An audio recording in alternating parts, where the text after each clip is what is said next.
Capital Sonoro. Ahora.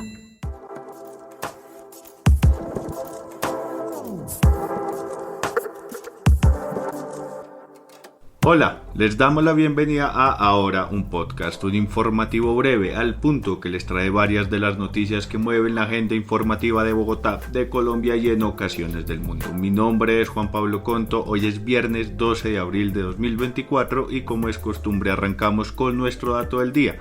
En nuestra emisión de mediodía, que pueden ver todos los días en nuestras plataformas o repetir luego por YouTube, pusimos la mirada en los abusos policiales ocurridos durante el año 2023, algo que hemos tratado aquí en este podcast.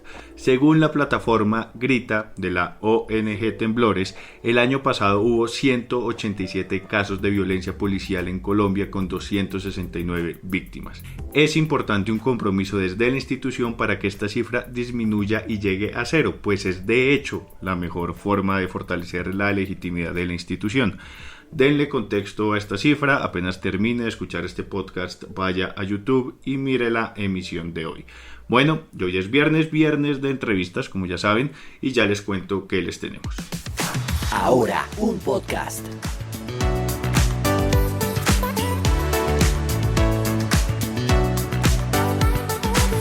Esta semana estuvimos hablando o les contamos que se cumplían los primeros 100 días de Carlos Fernando Galán en el poder. También les dijimos que claro, es difícil hacer un balance con 100 días de gobierno, pero que podía servir como excusa para mirar algunos indicios de cómo arrancaba. Ya hemos hablado de la malla vial y les hemos dado algunas cifras, pero hoy queremos usar esa excusa para mirar algunas cosas con mayor detalle. Y para eso estamos con Fernando Rojas, politólogo, historiador y estudioso a profundidad de la capital. Fernando, bienvenido a Ahora un podcast. ¿Cómo está? Juan Pablo, hola, muchas gracias, muy bien, un gusto volver a conversar con su merced sobre nuestra ciudad. Ha sido movido, caluroso, con poca agua, pasado por racionamiento, pasado por grandes desafíos, así que pues como de costumbre nuestra ciudad no para y es desafiante, ¿cierto? Es una ciudad vibrante pero desafiante. Bueno, arranquemos. Primero con una mirada al estado de opinión, es decir, ¿cómo está recibiendo la ciudadanía al alcalde Carlos Fernando Galán? Juan Pablo, yo creo que desde la campaña la ciudad en general dio un giro hacia un optimismo moderado, hacia una confianza moderada, hacia una expectativa optimista de lo que podría pasar en la ciudad luego de las elecciones, luego del resultado, luego de oír los mensajes del alcalde, que no necesariamente se caracterizan por ser contundentes, por ser los más inspiradores, por ser los más eufóricos, pero que su tono, el realismo, la cercanía con la que está hablando, le ha permitido mantener la confianza y la expectativa, con un elemento adicional que ha pasado, y es que empezando el cuarto mes de gobierno ha tenido que enfrentar 2 o 3 crisis importantes en la ciudad, donde él ha salido como líder a enfrentarlas y a orientar a la ciudadanía, y el camino ha sido positivo. Entonces vamos a ver cuánto tiempo dura esta luna de miel. Hay que ver qué es lo que el alcalde va a hacer más allá de esas grandes, de liderar esos grandes desafíos, y ver cómo va a ser para enfrentar esos problemas que día a día nos desesperan, nos llenan de pesimismo, nos llenan de rabia, y que han debilitado en buena medida también el civismo en nuestra ciudad. Sí, ya entramos ahí un poco en detalle. Primero quisiera revisar otro tema. Andaba rondando cuando ganó Galán un poco la pregunta de cómo serían las relaciones con el gobierno nacional. Hemos visto algunas tensiones, como por ejemplo con el tema del metro, pero ¿qué podemos decir de manera más amplia de la manera como se están tejiendo esas relaciones en estos primeros días?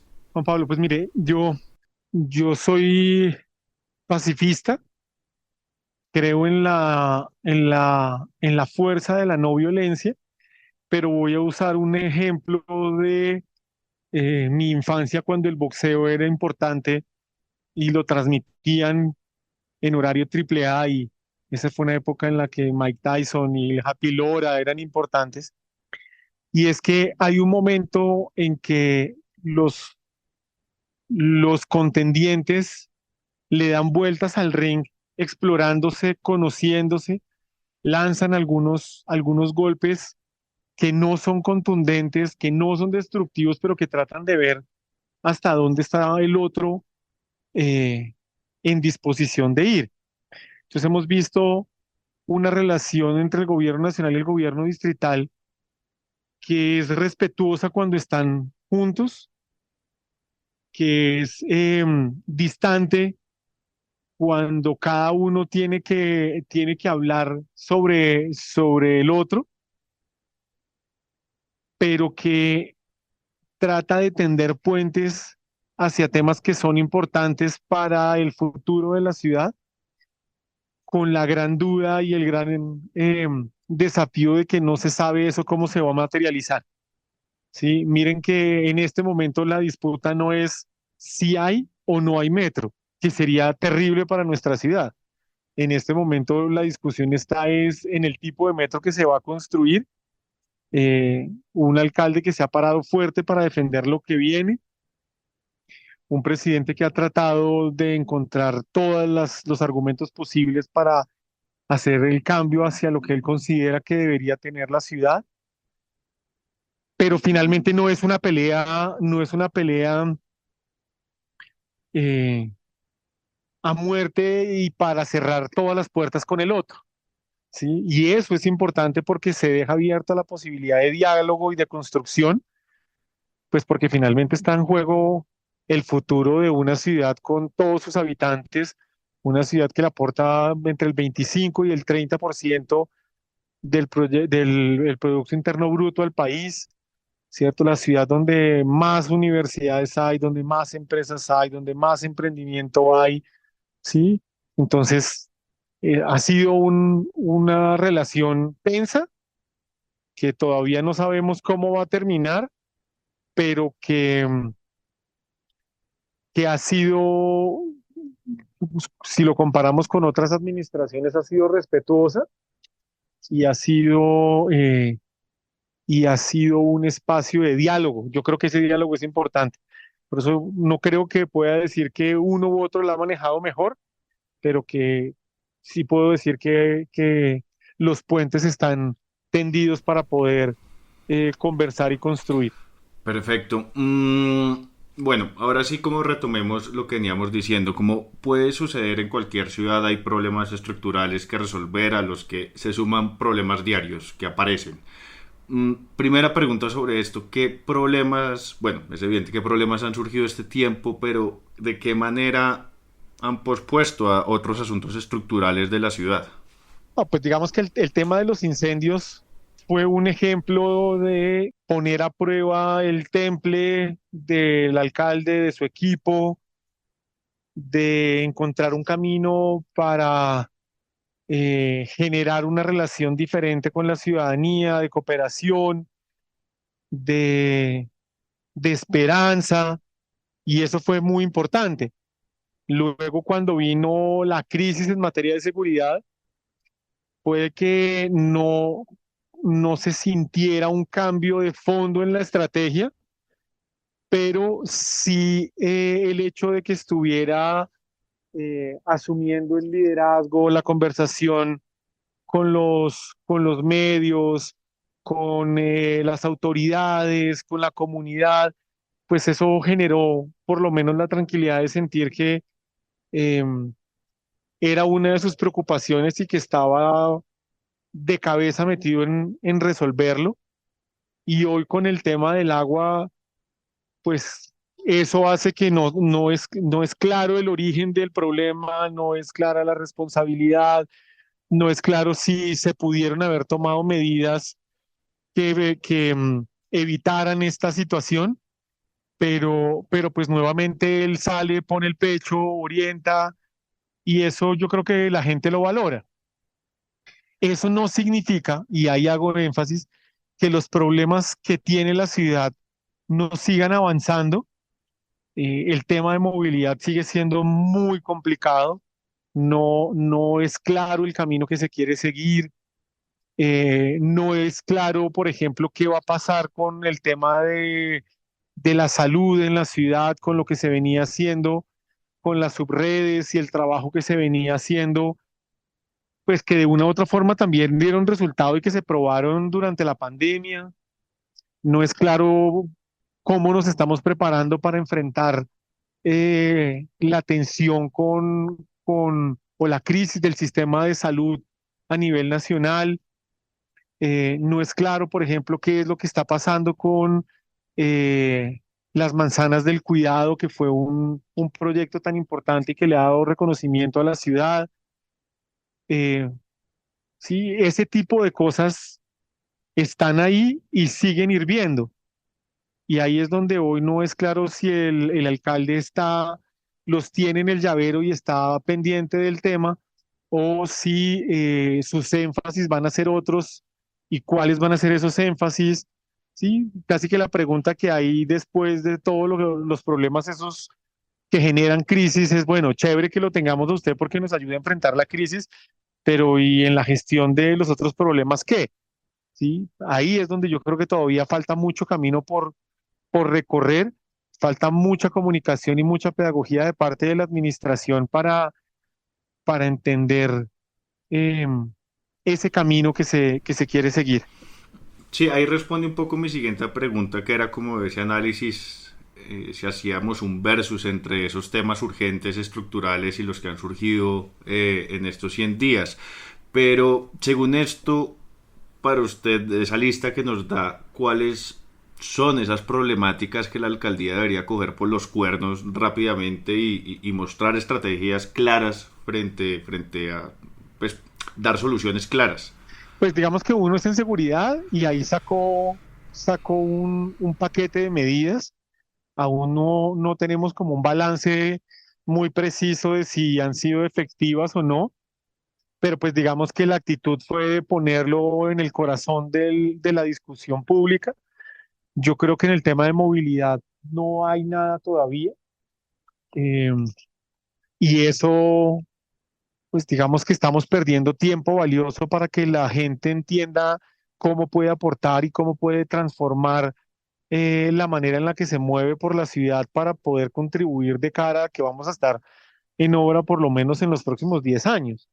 Yo creo que hay un tema de hambre que quedó evidente en el contexto de la campaña pasada y que fue dado a conocer por Bogotá cómo vamos, pero hoy no sabemos finalmente esto cómo se está moviendo. Y ese es un tema fundamental. Eh, hemos oído hablar de jóvenes a la E, que es importante, pero al mismo tiempo no es claro finalmente cuál va a ser la apuesta económica que la ciudad tiene para poder utilizar todo ese potencial que tiene eh, como corazón económico del país para tratar de cerrar esas brechas de inequidad y de desigualdad más allá de los subsidios y de las ayudas, ¿sí?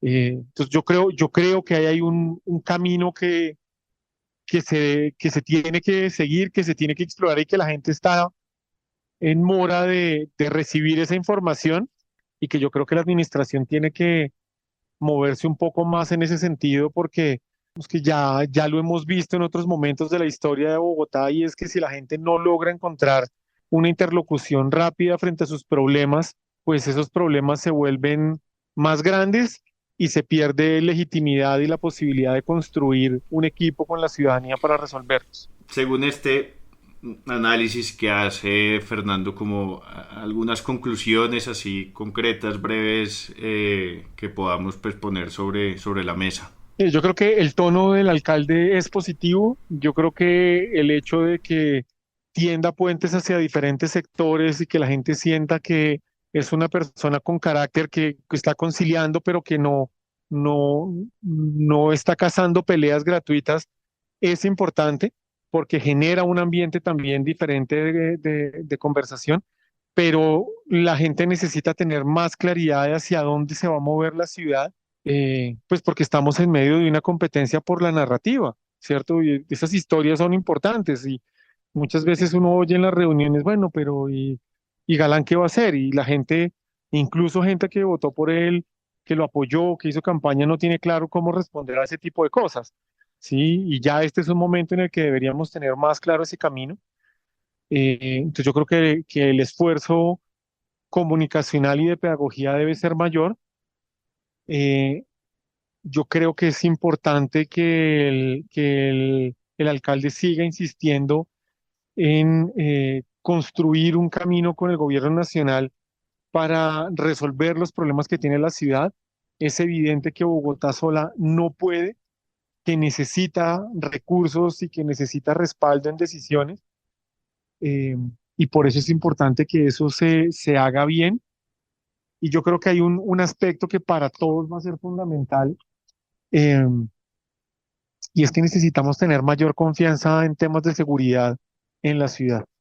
Yo creo que esa es una de las apuestas más complicadas porque cada vez por el tamaño de la ciudad y la complejidad social somos muy vulnerables y cada hecho que ocurre pues termina siendo, eh, ¿cómo llamarlo? Como magnificado, como amplificado, independientemente del número de veces que pase, ¿sí? Pero para la gente eso es un factor de miedo, de zozobra y de desconfianza que hace que uno se vaya soltando de quien le prometió cosas que no ve cómo se van a cumplir. Pues Fernando, muchísimas gracias por acompañarnos en Ahora un podcast.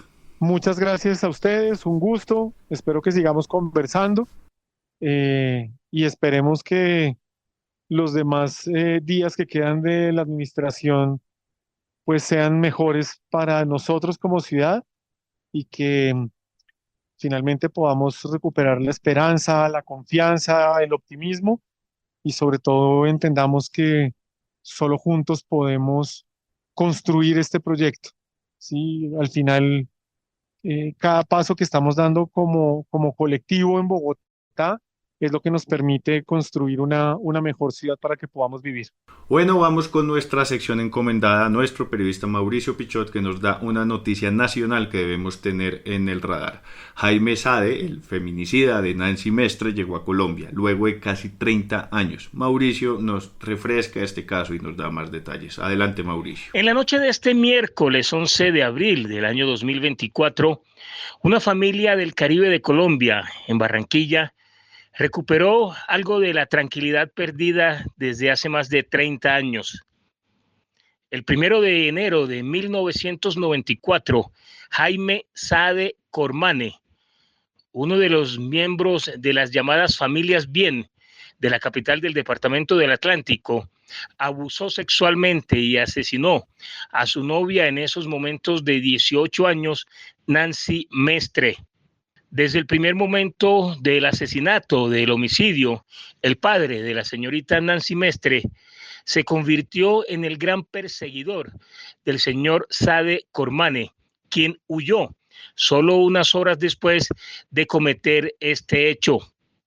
Unos años después, fue encontrado por la constancia, por la perseverancia y por el inmenso amor del señor Martín Mestre hacia su hija en territorio brasileño, el asesino y abusador Jaime Sade Cormane. Desde este miércoles por la noche, después de haber sido trasladado desde Brasil, al ser solicitado por las autoridades colombianas, el señor Jaime Sade Cormane ya duerme en la cárcel del Bosque, en la ciudad de Barranquilla, en donde la familia de Nancy Mestre espera que cumpla la condena que debe surtir como responsable del delito de homicidio. El señor Jaime Sade Cormane había conformado en territorio brasileño una nueva familia y además vivía bajo una identidad falsa. Esos elementos no fueron obstáculo para que el señor Martín Mestre, el progenitor, el padre de Nancy, localizara al abusador y asesino de su hija mucho más de 30 años después de ocurrido el hecho. Gracias, Mauricio. Vamos ahora con algunos titulares de noticias. Arranco con una internacional. El primer juicio penal de Donald Trump está próximo a empezar en Nueva York. Según la acusación, en la recta final de la campaña presidencial de 2016, el expresidente republicano ocultó el pago de $130,000 a la exactriz porno Stormy Daniels para que callara una relación sexual extramatrimonial que mantuvieron 10 años antes y que él siempre ha negado. El juicio penal iniciará el próximo lunes con la selección del jurado, que se mantendrá anónimo por cuestiones de seguridad. Recuerden que este año hay elecciones en Estados Unidos y que Trump es el presunto nominado del Partido Republicano. Sigo con una nacional. Desde el pasado 10 de abril, la delegación del Gobierno Nacional en los diálogos de paz con el ELN viajó a Caracas, en Venezuela, para encontrarse con el equipo negociador de esa guerrilla con el fin de limar asperezas y buscarle soluciones a la crisis que desató hace casi 2 meses por un proceso paralelo con el que el gobierno estaría buscando la desmovilización de un frente de este grupo en Nariño. Aunque se esperaba una reunión extraordinaria hoy viernes 12 de abril, el encuentro fue aplazado. Se espera que la cita pueda ocurrir mañana. Mientras tanto, las delegaciones adelantarán reuniones por aparte con los países garantes y acompañantes y los organismos que brindan su acompañamiento al proceso. Continúo con una de Bogotá. El alcalde Carlos Fernando Galán dijo en una entrevista en City TV que en el marco de las restricciones en el consumo de agua por el crítico estado de los embalses va a haber zanahoria y garrote, pues ya se han detectado comportamientos inadecuados. El primer día de restricciones en Bogotá, el consumo de agua fue de 15.8 metros cúbicos por segundo. La meta es de 15. Con corte al 11 de abril, el nivel de los embalses del sistema Chingaza era de 16.32%. La meta de abril es llegar al 20.3%. Recordó el alcalde además que hay que medir y recolectar agua únicamente para las necesidades básicas de las 24 horas de corte. Almacenar grandes cantidades de agua potable hace que la estrategia pierda de sentido, obvio. Además, puede generar riesgos para la salud porque el agua almacenada después de 24 horas empieza a perder su potabilización. Entonces, sentido común y ahorro, por favor. Y termino con una cultural aquí en Bogotá. La exposición Desminar, creada por la artista mexicana Tania Candiani y curada por Gabriela Rangel, llega a la Galería Fragmentos de la Capital este 13 de abril, es decir, mañana. La exhibición busca explorar la memoria de la violencia a través de un detector de minas que traduce las huellas de guerra presentes en el suelo del contramonumento. Utilizando imágenes y sonidos, Candiani pretende revelar las heridas del conflicto armado colombiano y del movimiento estudiantil de Tlatelolco en México. La exposición estará abierta al público hasta el 28 de julio de 2024 y presenta una experiencia inmersiva con videoinstalaciones y registros sonoros. No se la pierdan, vayan. Bueno, hemos llegado al final de este episodio. Recuerden que ahora es un proyecto periodístico de Capital que está en televisión, en YouTube, en las redes sociales y aquí en podcast. La producción de este episodio estuvo a cargo de Fernanda Rojas, la asistencia de producción a cargo de Daniel López, la edición de Cian Bernardo González, la escritura está en las manos de quien les habla, Juan Pablo Conto, la dirección a cargo de Andrés Páramo, y gracias a Fernando Rojas por acompañarnos el día de hoy. Nos escuchamos el lunes nuevamente, según el oráculo Google. El clima en Bogotá este sábado tendrá una mínima de 11 y una máxima de 22 grados centígrados con un 20% de probabilidades de lluvia. El domingo tendremos una mínima de 11 y una máxima de 23 grados centígrados con un 50% de probabilidades de lluvia. Ojalá caiga agua. No olviden ahorrar este líquido vital, seamos muy responsables en su uso. No terminen el día sin información, búsquenos en todas las plataformas de podcast y compártanlo. Buen fin de semana. Chao, adiós. Este contenido es financiado con los fondos del Fondo Único de TIC. Capital Sonoro.